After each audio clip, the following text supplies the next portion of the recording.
There comes a moment in life when you realize that reacting to everything is a form of surrender. Every outburst, every emotional spiral, every time someone's opinion throws you off balance, you're handing over your power. You're saying, "You control how I feel." But what if you could reclaim that control? What if the key to real strength wasn't louder words or sharper comebacks, but something far more subtle, emotional discipline? True strength isn't in the noise, it's in the stillness.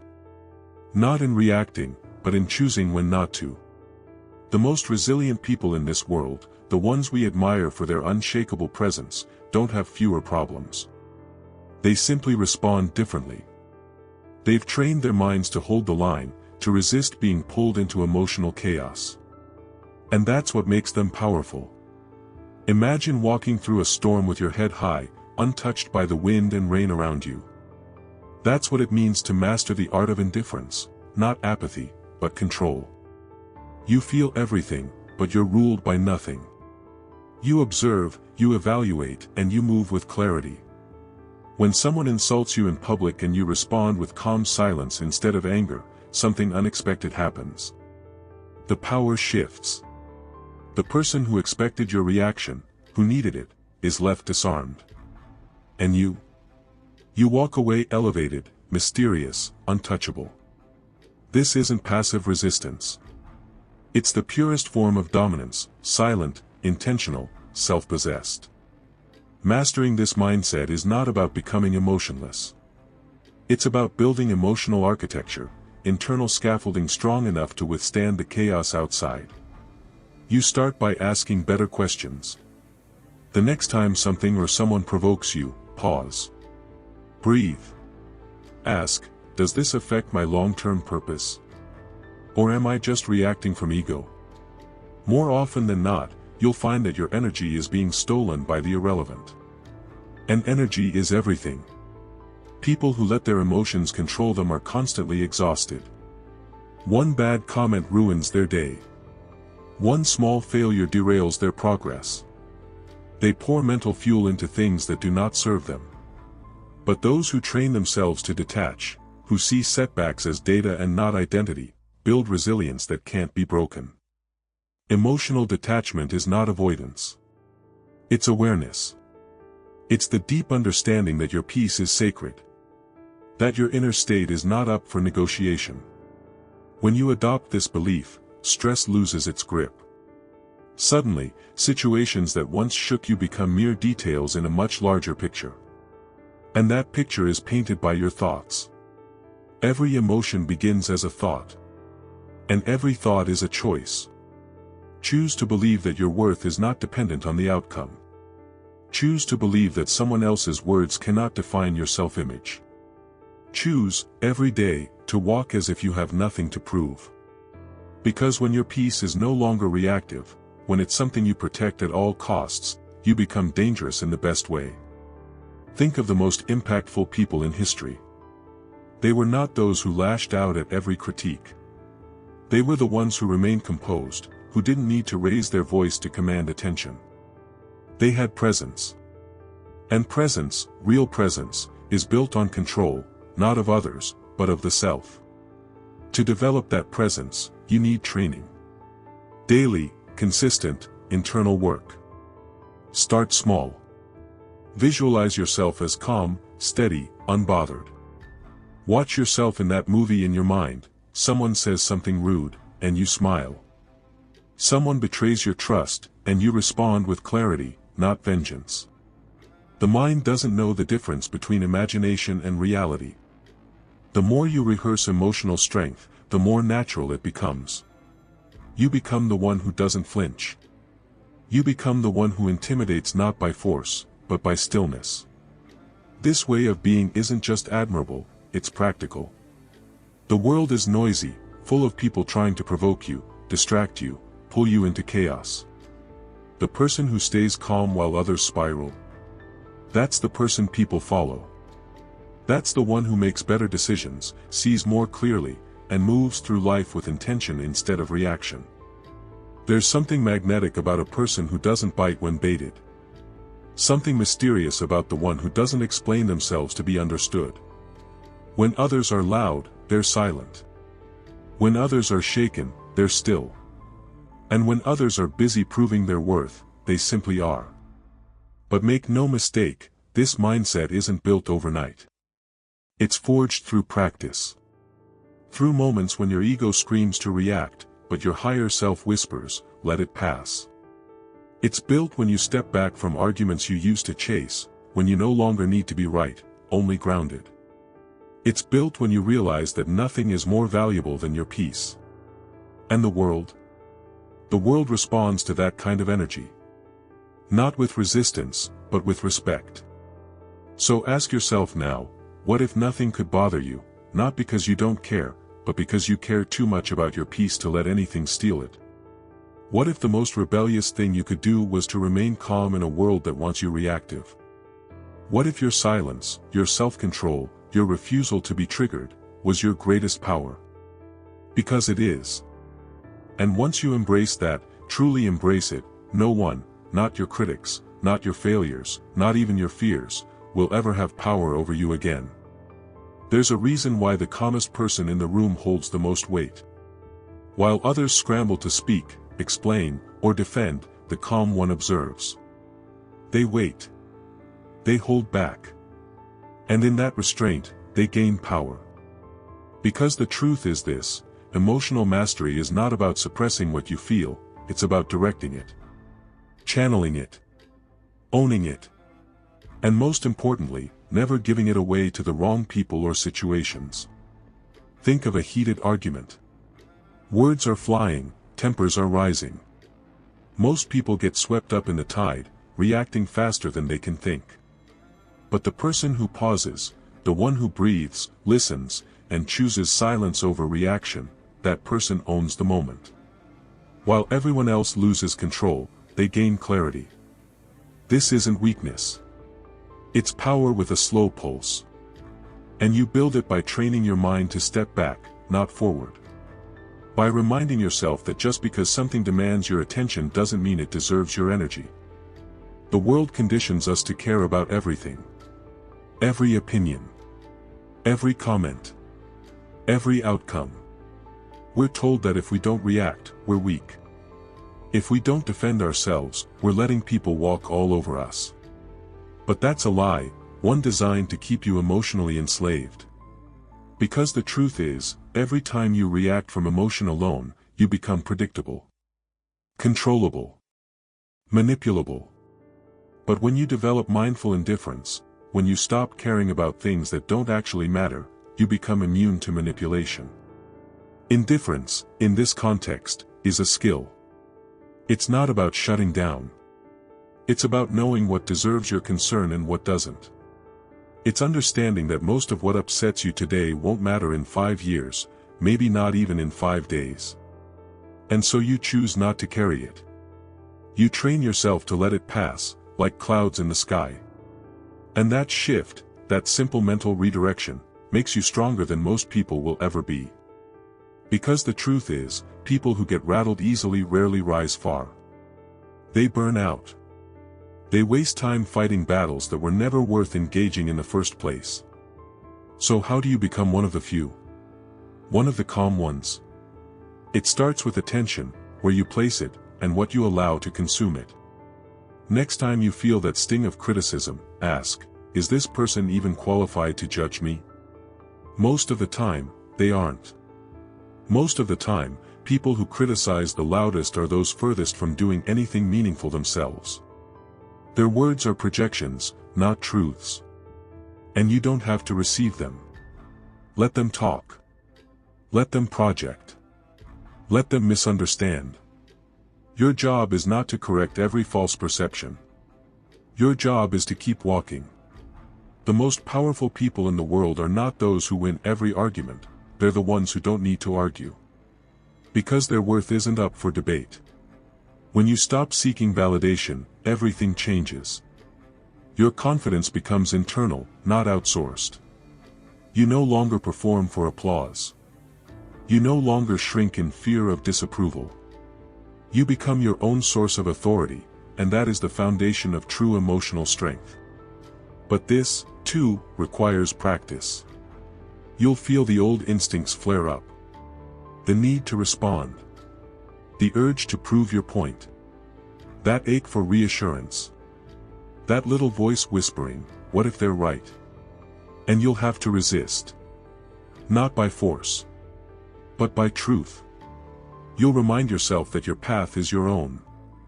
That most people speaking about you don't even understand you. That someone else's disapproval doesn't mean you've failed, it just means you've chosen a different frequency. One they're not tuned into. And as you stay on that path, you'll notice something else: people start treating you differently. With curiosity. With caution. With a quiet respect. Not because you demanded it, but because they can sense you're no longer seeking it. And in a world obsessed with being seen, the one who walks without needing to be noticed becomes unforgettable. This isn't arrogance. It's self-possession.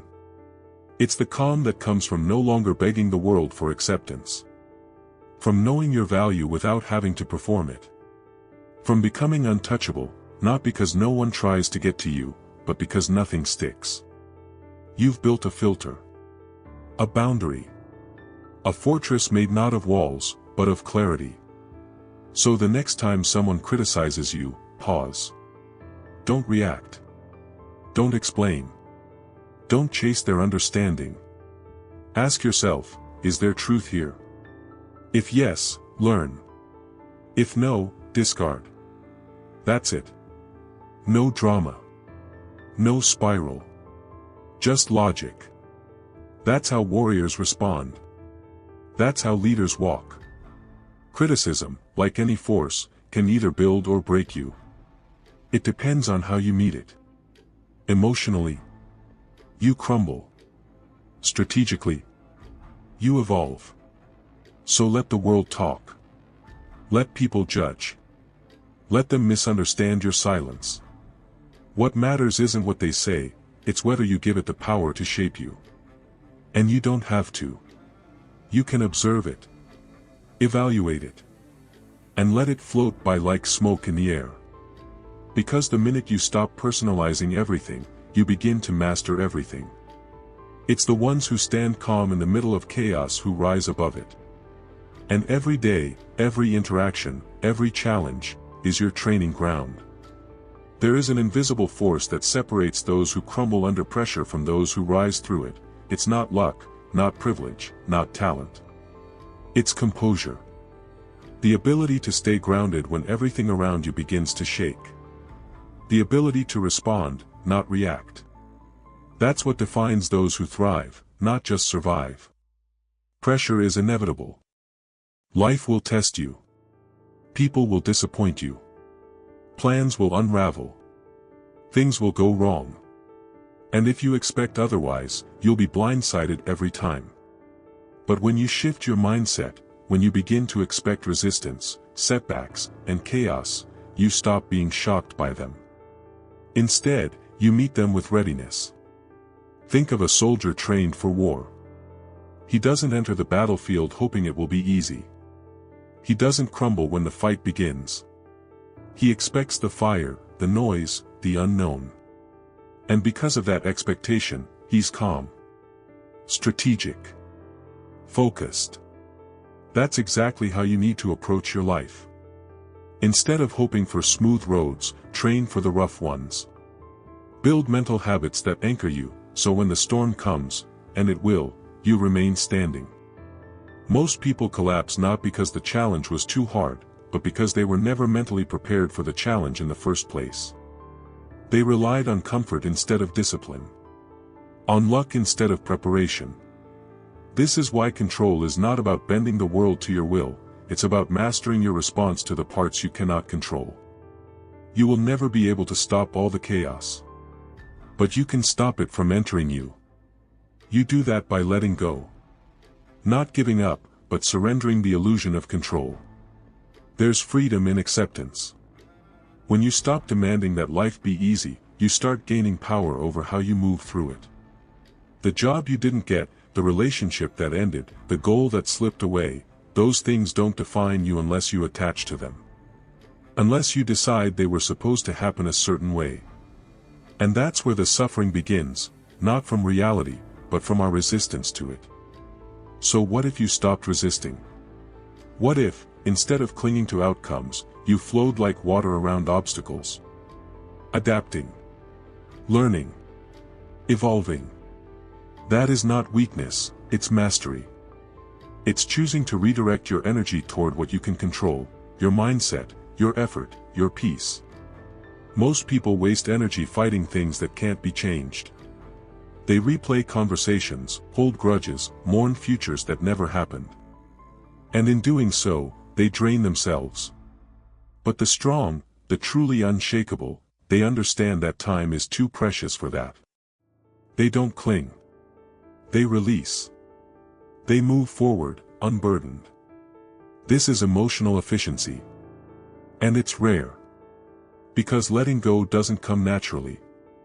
It must be trained. It starts small, by choosing not to get angry at the traffic jam, by accepting the delay, the disruption, the change in plan. Over time, you build a stronger filter, one that protects your inner world from external chaos. People might call it indifference. But it's not. It's clarity. You still care. You still feel. You're just not controlled. You recognize that peace isn't the absence of problems, it's the presence of discipline in how you meet them. And one of the most powerful forms of discipline is silence. In a world that's loud, noisy, desperate to be heard, silence is a power move. It unsettles people. It creates mystery. It forces others to reveal themselves while you remain a blank slate. When you don't speak unnecessarily, when you pause instead of rushing to respond, you shift the dynamic of every room you enter. Silence is strategy. It doesn't mean you're weak or unsure, it means you're thinking. Calculating. Choosing your words like currency, not throwing them around like confetti. There's a reason the most respected leaders speak the least. It's not because they don't have something to say, it's because they know the weight of their words depends on their scarcity. When they do speak, people listen. Imagine walking into a conversation where someone is trying to provoke you. They insult you, challenge you, push your buttons. What happens when you say nothing? When you smile, breathe, and let their words echo into silence. You rob them of power. You leave them to sit with their own emotion, while yours remains untouched. That's the power of detachment paired with silence. It's how you win without lifting a finger. And it's not just about confrontation. In negotiations, arguments, interviews, even relationships, your ability to pause, to withhold, to remain still when most would rush to fill the void, creates leverage. The more others talk, the more they reveal. The less you do, the more they wonder. This makes you unpredictable. And in a world where predictability is weakness, unpredictability is strength. You don't owe immediate answers. You don't need to explain every move. You don't have to fill every silence. Your restraint becomes a form of power, your presence a form of pressure. Let others overshare. Let them scramble to be heard. You will observe. You will wait. And when it's time to act or speak, you'll do it from a place of clarity, not compulsion. Because you've trained for this. You've trained your mind to find calm in the middle of chaos, to hold steady in moments of intensity. That kind of control doesn't just make you powerful, it makes you rare. And in that rarity lies something even more valuable than strength, influence. Because when people see that nothing seems to shake you, that you don't respond like the rest, they begin to wonder what you know that they don't. They start listening more closely, following more quietly. They sense the difference, even if they can't define it. And that is the essence of leadership, not being louder, but being clearer. Not reacting, but responding. Not chasing control, but embodying it. This is what you build when you choose composure over chaos. When you choose detachment over obsession. When you stop needing to be heard, and instead focus on becoming someone worth listening to. It's a quiet path. But it's a powerful one. Real power doesn't announce itself. It doesn't shout. It doesn't demand to be seen.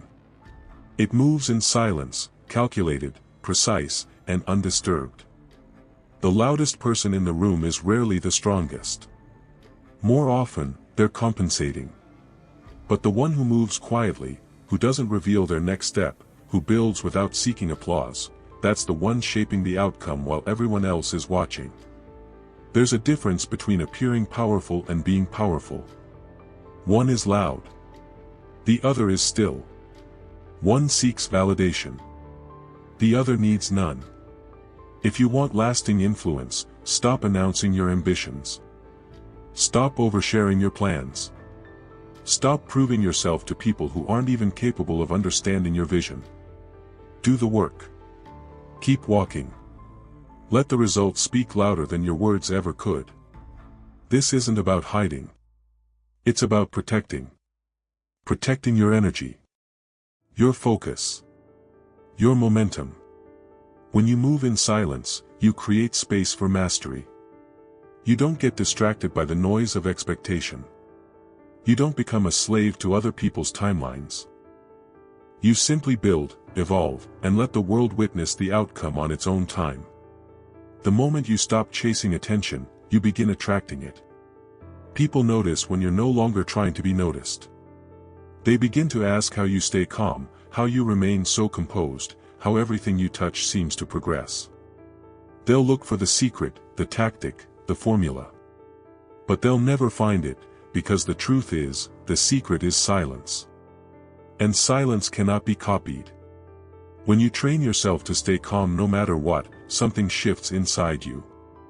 The chaos around you no longer dictates your internal state. You become the one who steadies the room. The one others lean on.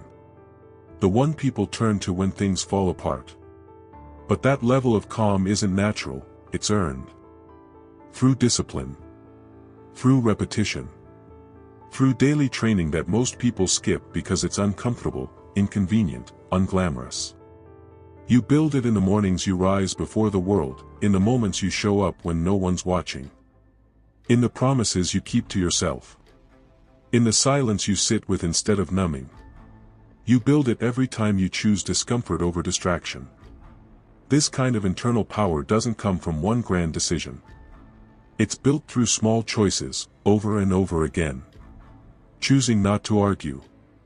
Choosing not to overthink. Choosing to breathe. To listen.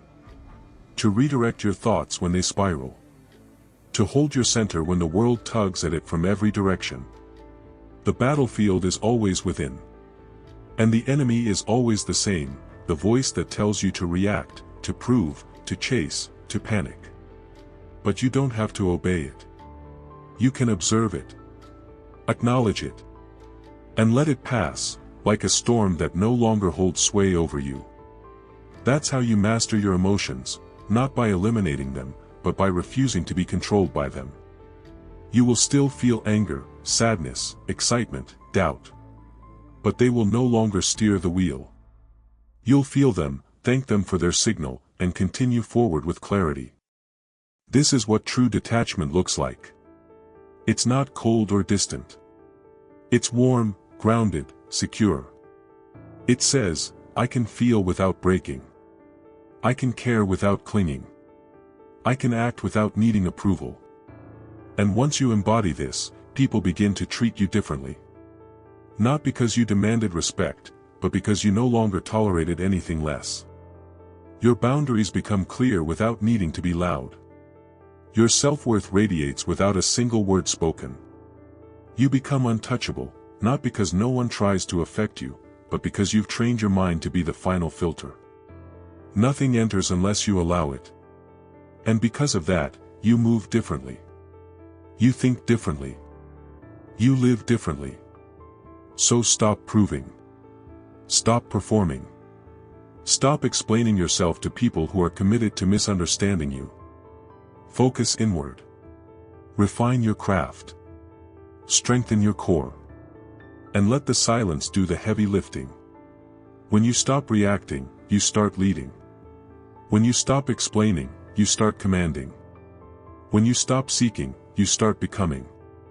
This isn't just about emotional control, It's about freedom. Freedom from noise. Freedom from needing validation. Freedom from internal chaos that makes you question your worth every time someone criticizes you, doubts you, or walks away. You don't need to silence the world, you need to silence the part of you that believes everything the world says. Because once your inner world is steady, the outer world loses its power to shake you. And in that stillness, that discipline, that composure, you'll find the kind of strength no one can take away. You'll walk into rooms differently. You'll handle failure differently. You'll face chaos differently. Not because life became easier, but because you became stronger.